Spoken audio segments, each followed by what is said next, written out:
So I was thinking today, not in the text that we'll talk about Parshat Behar, rather the period that we are.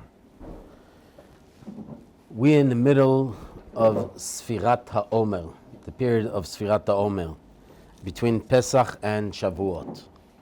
And what are we doing in these days? What are we doing? Counting Omer. Counting, right? Well, that's one of the results of that.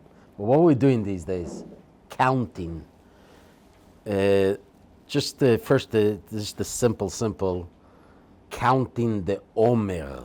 What's Omer? Food sacrifices.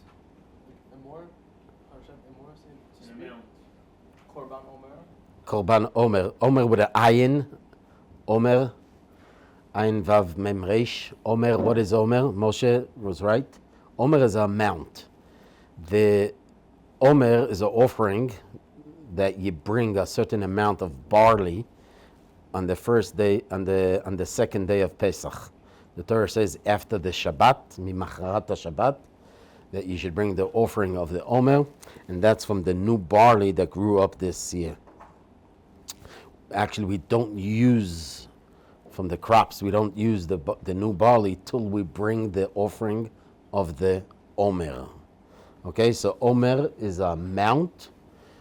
It's an amount. Omer with ayin is an amount of the new barley. It was a mitzvah back in the day that when the Jews here in Israel were living, they had to bring from the new barley a certain amount as an appreciation to Hashem. This is the first barley that is ready, and we bring it as an offering to Hashem.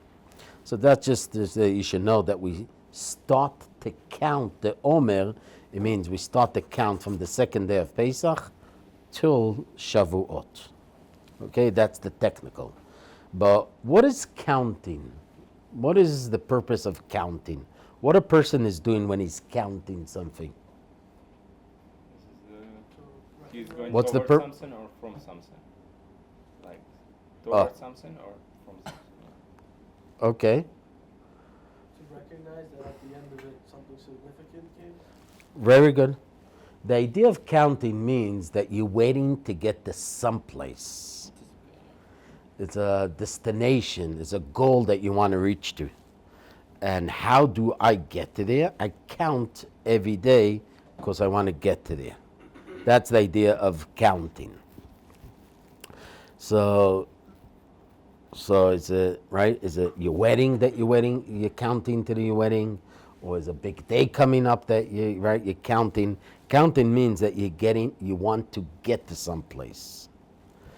And I'm getting to there by counting every step, every stage, because I want to get to there. So that's first idea of counting.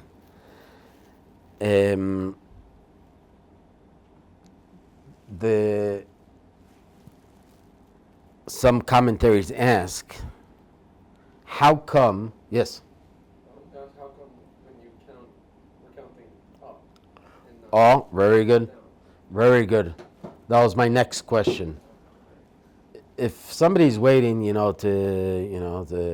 for something big, for his wedding, for his ceremony, graduating to school, so usually you'll count right the other way around. Another 30 days is my celebration. The next day you'll count 29, 28, right? You'll go from the high number to the low number to drop down every day. So how come in the counting of the Omer is the other way around? We're starting with the low number. We started on the second day of Pesach. Hayom Yom Echad Ba'Omer, right? That's how we count it, and we go on till the last day. We're going to count 49 days, and the 50th day will be Shavuot. But how come we're counting this way, starting with the low and going to the high? Should be the other way around. Signifies the growth. Very good. Very good. So just like we explained, guys, what's the whole idea of counting? Because it's showing that you're getting to someplace. You want to achieve something. You want to get to someplace. That's why it's so crucial that this counting, we start with the low number. And we want to get to Shavuot. What is going on here, guys? What is so special in this counting, and what is this idea? The Jewish people went out of Egypt on Pesach, and Hashem wants to give them the Good. Torah. Oh, sorry. Why? What did you say? A get? No, that was from the tractate before, the shir before. Right? So the Jewish people are coming, Hashem redeems the Jewish people, take them out of Egypt for what? Torah. To receive the Torah. To receive the Torah, right? That was the whole purpose. Why Hashem is taking out these people from Egypt in order to give them the Torah, and He'll be this holy nation that will fulfill the commandments of God, glorify God's name in the world. There will be a light of the nation, of the other nations. What does Hashem says to Moshe? That 10 Tiyuli, by the Jewish people receiving, accepting the Torah, you'll be a kingdom of priests. That 10 Tiyuli, you'll be to me, Mamlechet, a kingdom of Kohanim, of priests. That's what the Jewish people are meant to be. A light for the other nations, to show them how to act, how to behave, what to do in this world. So let me ask you guys, if all the purpose that Hashem took us out of Egypt is for to give us the Torah, why He didn't give it to us right away? Why we had to wait 49 days to receive the Torah? What's the answer? Very good. We're not ready. The Jewish people are 210 years in Egypt. The only 3 things that remained that were able to identify and say that they're Jewish. The 3 things are clothing, name, and language. Those are the only 3 things. Other things, all other things, the Jewish people, just like the Egyptians. That the only things that will remain, that's what the Midrash says, is the language, clothing, and Language. name, the names. You say like the bones of Joseph. Not really. Sorry? The bones of Joseph. But No, remain that kept them different than others. So names, the Jewish names, the language that they were speaking Hebrew, right, and the clothing. So those are the only things. So that's the answer, guys. And you learn from here, the idea is that you need to prepare yourself for something. Something so big, Hashem just cannot take it out of Egypt and the next day give them the Torah. Even 49 days, He might say that it's fast. But Hashem worked it out that in 49 days, He could give them the Torah. But it couldn't be just the next day or the day after. Okay, Jews, here, you went out of Egypt. Here, I saved you. I redeemed you. I took you out after 210 years. Here, take the Torah. Keep Shabbos. Put on tefillin. This is what you're supposed to do. Right? It just doesn't work like that. And that's the idea, that the whole idea of Sfirat Omer, counting the Omer from the second day of Pesach till you get to Shavuot, is the counting, building yourself to get ready to prepare yourself for Shavuot. That's really the idea of Sfirat Omer. And that's why we start with the low number and go to the high number. Every day that we count the Omer is we're coming closer to the destination. We add in something. It's not like counting, like I said to you, to a celebration or to a big event that you want, that you're waiting for. Over there, you're really waiting, right, just that the days should go over. 30 days, 29 days, 28 days, every day, you're dropping one day. Oh, I'm getting closer, right? But over here, it's a different idea. Over here, it's about building yourself. How do I build myself? Every day, I'm going up another step. 1, 2, 3, 4, 4, right? And we go on until we get to the 49 days. We get to the top of the mountain ready to receive the Torah. That's the idea. And that answers another question, guys. It's a mitzvah to count the Omer. It's a big question in the commentaries. Is it from the Torah in our days or rabbinic? Because we don't have the offering of the Omer. Remember, originally, on the second day of Pesach, this is one of the big things. There was a big difference and a disagreement with the Saddukis. Because we believe, like I said to you, the Torah says to cut the barley and bring it as an offering the second day of Pesach. And the Torah says after the Shabbat. And the Chazal, the rabbis teach us that this Shabbat means the first day of Pesach, not the regular Shabbos of all year round, what we call Shabbat. The Torah here is referring to the first day of Pesach. So it doesn't matter if the first day of Pesach was Sunday, Monday, Tuesday, weekday, right? You always bring it the day after the second day of Pesach, after the first Yom Tov of Pesach. The Saddukis had a big argument with the rabbis and say, what says in the Torah? After Shabbos.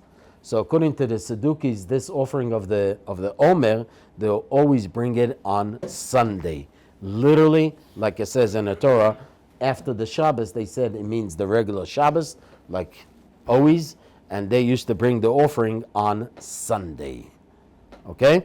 And that was a big disagreement with the Saddukis. We wanted to show that we do not like them, that we believe in the oral Torah, and the groups that used to go out to cut the Omer used to make from it a whole big thing to show that we're doing it. Okay? Not like the Saddukis. They would do it on Shabbos also, because then wouldn't it be one of the Long Testament? So, right, but since that the Torah says that it should be on this day, so it's be like this day, like a bris and other things that you overcome Shabbos.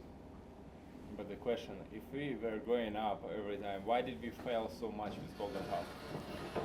Okay, 1 second.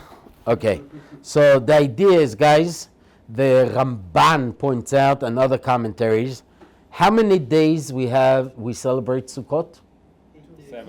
7. And what's the 8th day right after Sukkot? What happens? Shmini Atzeret, Shmini Atzeret. The 8th day of Sukkot is another holiday, Shmini Atzeret. So Sukkot, you have an 8-day celebration, 7 Sukkot, and we attach to it, it's closing, wrapping it is Shmini Atzeret. And Pesach is how many days? 8 days. Pesach in Israel? 7, right? Oops, where's the 8th day of Pesach, guys? Why Pesach is different? Says the Ramban, very good, and other commentaries. You know where's the 8th day of Pesach? Shavuos! And the counting of the Omer is like a Chalamod, it's like an intermediate days between, like just like Pesach has a few days Chalamod, intermediate days, and Sukkot has.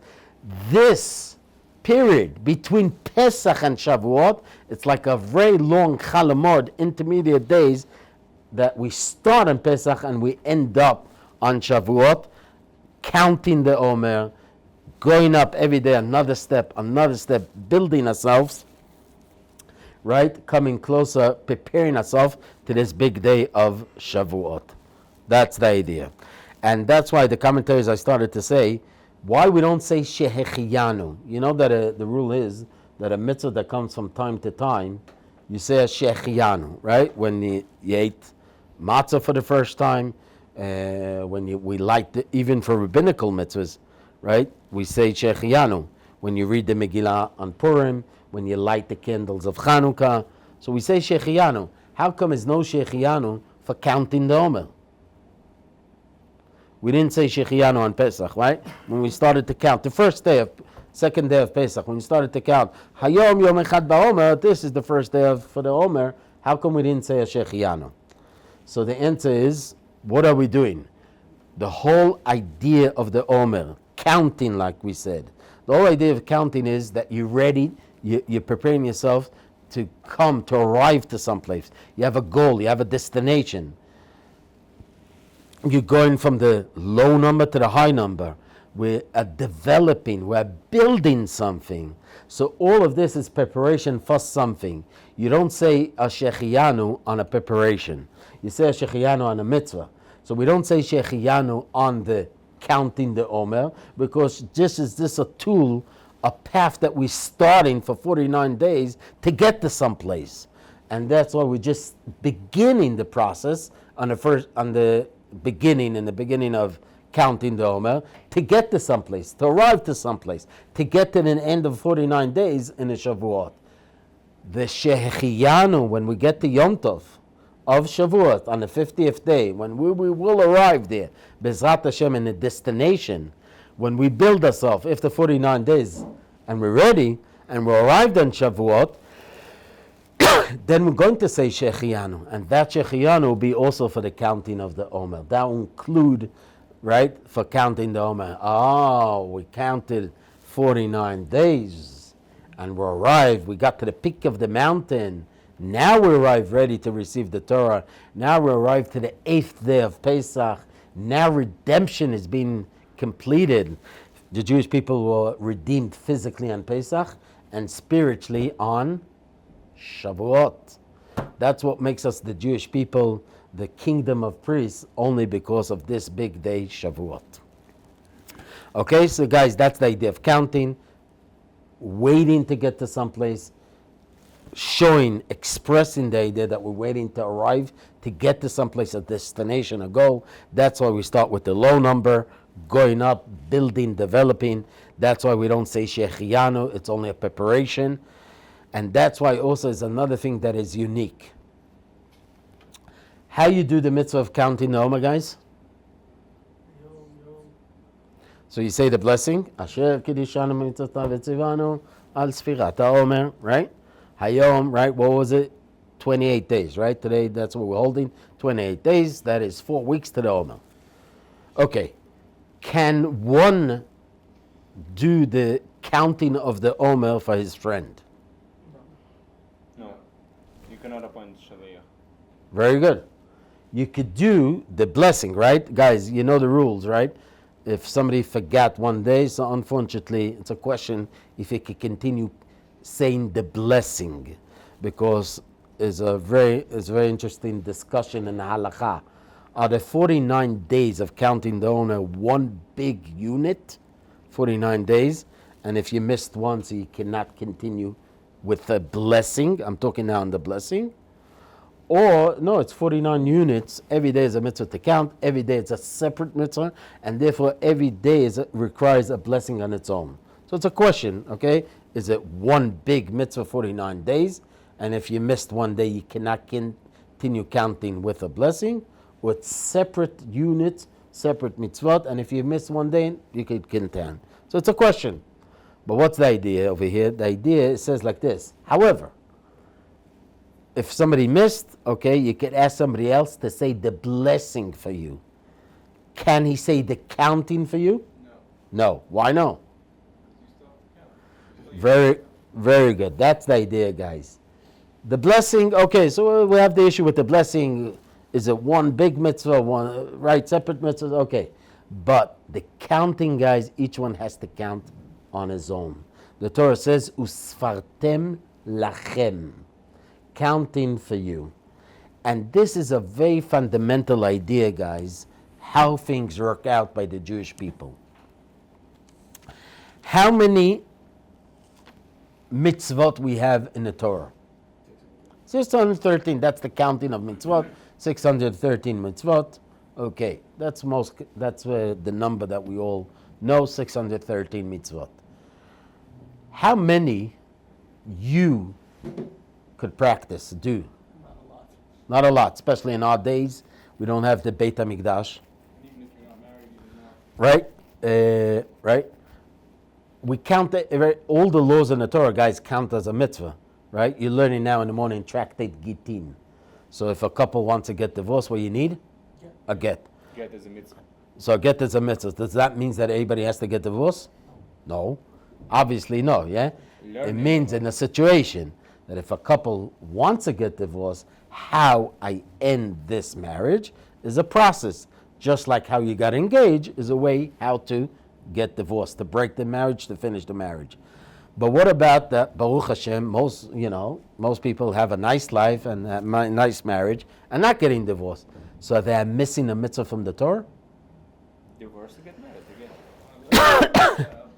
So maybe it's not a contest to catch all the Pokemon and all the mitzvahs. Maybe it's just how to do certain actions with kedusha, and there's a mitzvah describing the way to do such things. So we all agree, guys, that it's a mitzvah, it's a commandment in the Torah, it's a law, right? And it's counted as a mitzvah. So somebody, I'll phrase it maybe different. Somebody should look forward to get divorced in order to fulfill the mitzvah?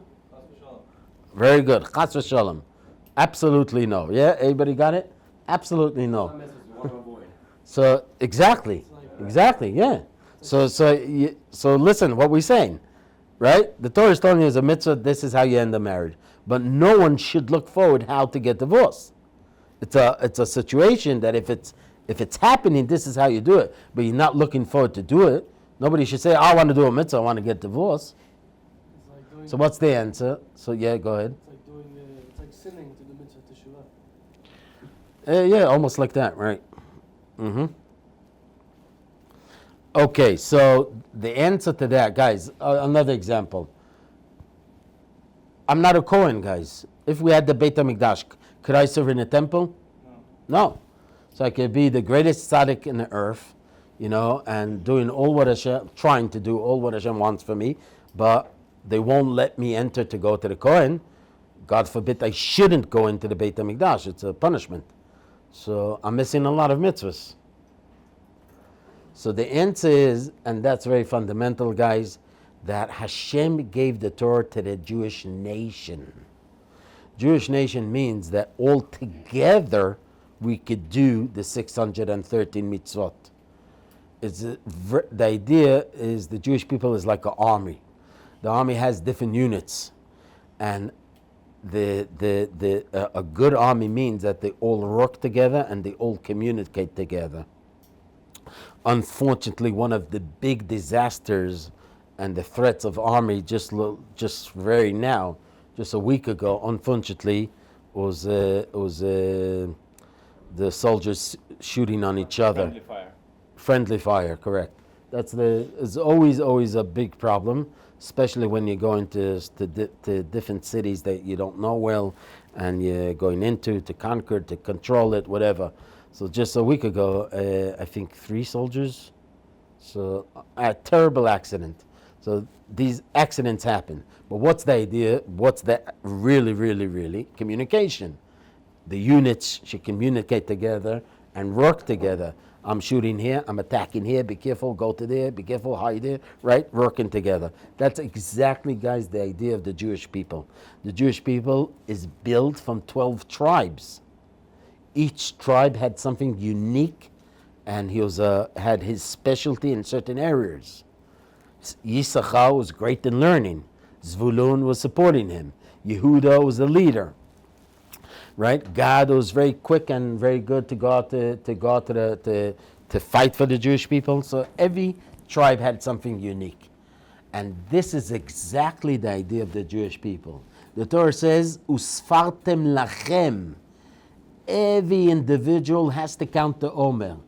Every individual has his path, has his goals in life, what he has to achieve. But you're part of a group. And that's the idea. It's exactly like a minyan. What's a minyan, guys? 10 guys. That's it? Dry, simple, 10 guys, daven, that's it? Unbelieving Jews. Hang together. The idea is you elevate. It's not just 10 people davening, guys. When 10 people are gathered together, at least 10 people are gathered together, it makes that from individuals to one group. And that's why when you have 10 people davening together, you could say Kaddish, you could say repetition, right? And you could do certain things that you cannot do when you don't have a minyan. So it means it's taking these 10 individuals and gluing them, making them a group. If it would be only 9 people, you wouldn't be able to say Kaddish. You wouldn't be able to say Kedusha, right? You wouldn't be, right? You'll be missing a lot of things. And that's the idea of that's really the format of the Jewish people. We are individuals, separately. Each one has his path and his goals and his things that he's like. We have this mitzvot, right? But certain things I can't do. So who's doing it?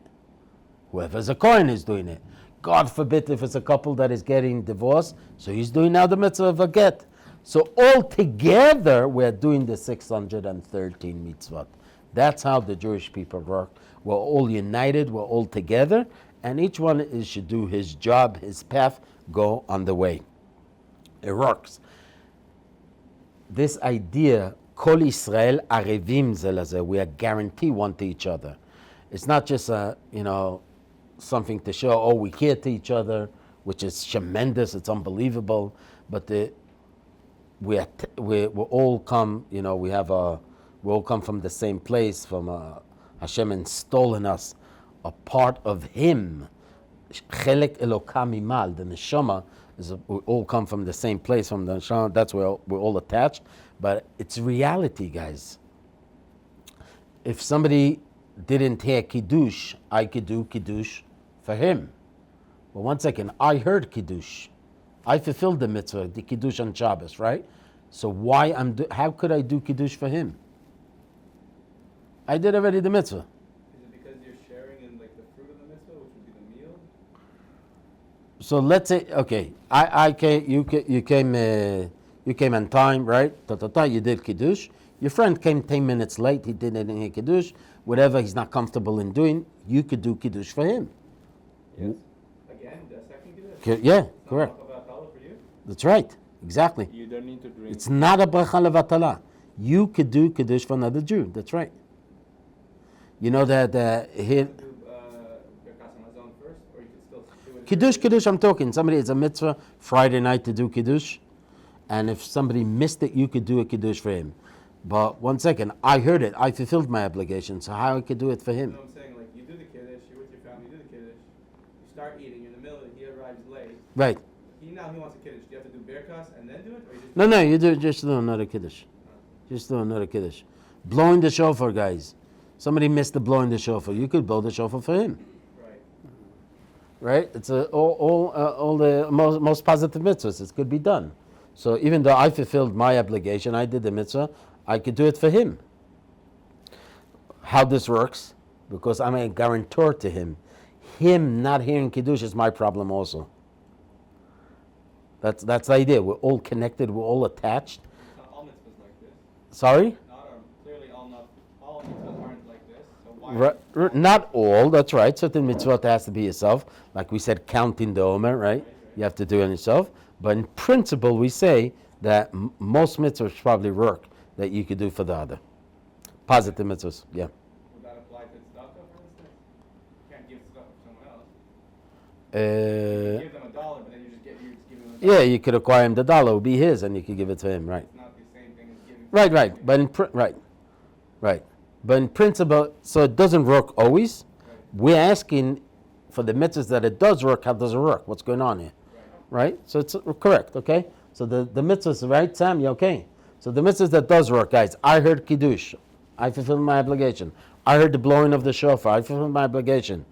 How could I do it for my friend? The answer is, when he didn't fulfill the mitzvah, when a Jew didn't fulfill the mitzvah, you shouldn't look at it, it's his problem. It's actually your problem as well. It's our problem. Plural, it's our problem.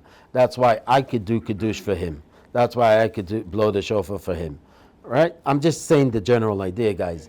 The idea is that the 613 mitzvot were given to us as a nation, and together we could perform the mitzvah. Again, each one does his counting. You do your counting. You have your path. You have your way, right? The things that you like to study, the things that you like to do, right? Go for it. It's okay. The 12 tribes, each one is unique in his area. That's fine. Don't lose your individuality. That's fine. Each individual has his thing. That's fine. But remember, you belong to a group. We ended up, right? We have one big minyan that functions. That's what makes the minyan, and that's what makes the Jewish people the Jewish people. Okay. So what's the goal, guys? So we have a destination, we have a goal, we're counting the Omer. What's the goal? To get to the 8th day of Pesach, like we said, and that's the holiday of Shavuot, and that's when Hashem gives us the Torah. That's probably, guys, that is the mega event ever for the Jewish people. Hashem appears in front of millions of people. They come to the level of prophecy. If you look in detail in the tractate Shabbat, this is a one-time life experience. This is a lifetime experience that will never happen again, how Hashem appears in front of the people that they see it with their eyes. Moshe Rabbeinu, before he passes away, he warns the Jewish people and he says to them, don't forget that mega event that you saw with your own eyes, that you experience it. And that's very fundamental to remember, that the foundation of the Jewish people, the belief of Matan Torah, there was such a thing, that Hashem appeared to the Jewish people and gave them the Torah at Matan Torah, was done in front of the people that could testify themselves, the witnesses that could give it over to the generation. It's not just individuals that one or two guys saw it. This is done in front of massive amount of people. In a spiritual level, it says that all the neshamas were there, so all the neshamas inside have that built in, but the people that were in Egypt were there physically, they saw it, and those thousands and millions of people that saw it could experience it and give it firsthand. That's the big difference, guys. By our religion, by the Jewish people, you have so many witnesses that experience it and could give it over. The whole nation that existed, that was there, could give it over to the next generation. It's not that they heard it secondhand or heard it from somebody, right? They were there. And Moshe is warning them, whatever you saw with your eyes, remember, you have an obligation in the Torah, guys. Moshe is warning them. Remember, you have an obligation to give it over to your children. And your children have an obligation to give it over to their children. V'hodata libneichem achareichem. Every generation has the obligation to give it over to their children, but the change starts from people that saw it with their eyes, something that they themselves experienced. And that's a very strong foundation. No other religion could afford something like this, that thousands of millions of people experience something and they have obligation to give it over, to pass down from generation to generation. What the Jewish people said, guys, when Hashem, what did they say? Nasa v'nishma. And that brings us, the Talmud saying that when the Jewish people said, what's Nasa?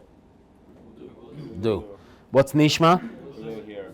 How could you do before you hear? It means you won't reconsider. What? Taking it upon themselves to do it before they actually hear it, taking like the weight of it first. Trusting the Creator. We're talking about how to Lay the plan out for you. But I'm asking technically, how could you do something before you hear what to do? You usually can't. You can't.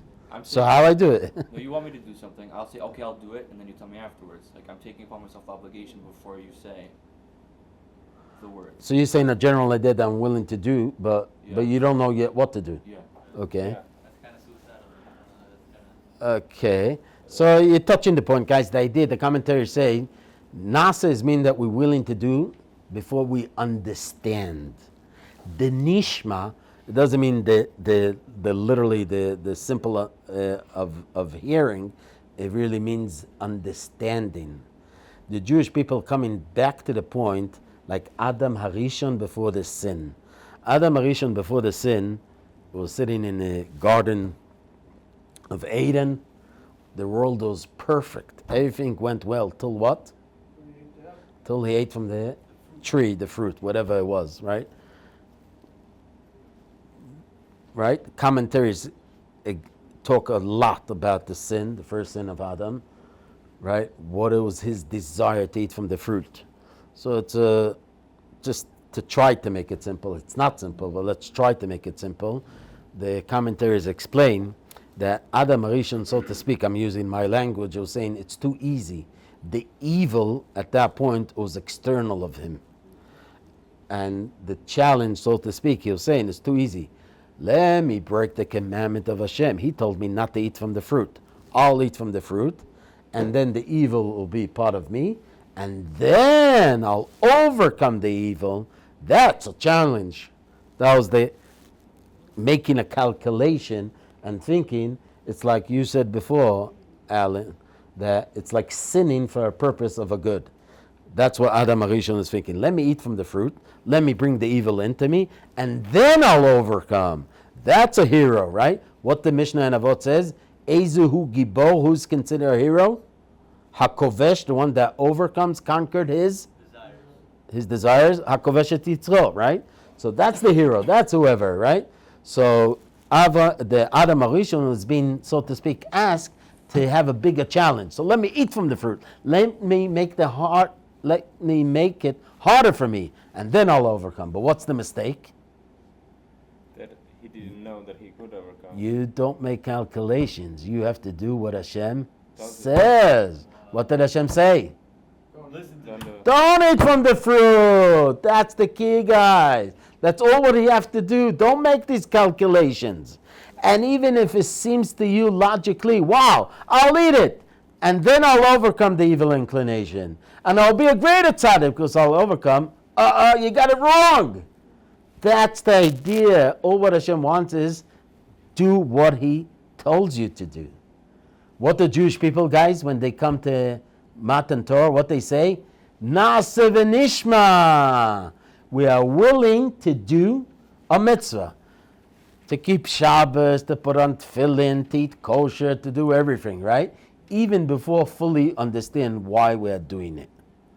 So we are saying that our understanding, our logic won't stop us from fulfilling a mitzvah. Obviously, after, meaning the idea is like this, being as human being, we have our limits. So we're saying to Hashem, whatever you want, we'll do. We're willing to do. Na'aseh. V'nishma. And after we'll try to understand. The more that you know, guys, about a mitzvah, and the more that you understand more about a mitzvah, actually it makes you happy to do the mitzvah. You're connected to the mitzvah. You have enthusiastic to do the mitzvah. That's all good. But the idea is, the first step is that I'm willing to do what Hashem wants. And that's what happens. That's what the Talmud says. That when the Jewish people said Na'aseh v'nishma, they got to the level like Adam Harishon before the sin. And that great moment was so great because, again, we got to the perfection of the world. Great. We are controlling our desires. And the Talmud says that at that point, if it continued and it went on, it wouldn't be death, it wouldn't be evil inclination, it wouldn't be all other problems that we have, issues, right? Living like Adam Arishon in the Garden of Eden. However, unfortunately, it didn't last too long because then again, the golden calf, that's a separate, to be continued. But the idea is to understand, guys, that this is the mega event for the Jewish people. This is the structure. This is the foundation as a Jewish people, being the Jewish people, receiving the Torah from Hashem. And we are individuals, but we are connected to a group. And I'll just end up with this. Rabbi Dessler says that it's not that we're living and going through time, right? That the time is going by us, right? The idea is that a man is as physically you're walking in the time. So it's not just the time is passing us, right? Is we going through time. The week is built from 7 days. We have 6 days of weekday, and then when you enter Shabbos, you're entering in a zone that is holy, that has spiritual energy, and you're charging yourself. You know, in the world of today, guys, it's all about using power, batteries, solar panels, right? It's all about charging power, energy. Well, no, I'm not talking about America. I'm talking what's life. So charging power, using energy, right? Shabbos, we recharge ourselves spiritually for the next week. And then you have this big station that you arrive. The holidays, every holiday means that it has in it that energy that Hashem gave. Just like then He redeemed the Jewish people on Pesach, He's redeeming us to a certain degree on Pesach. Shavuot, He's giving us the Torah again. And that's what we experience. We're going through the time, meaning we're entering a special zone that is holy, spiritual, and has in it special that we could go through it and add to our life. Recharge ourselves with spiritual energy. Have a great day.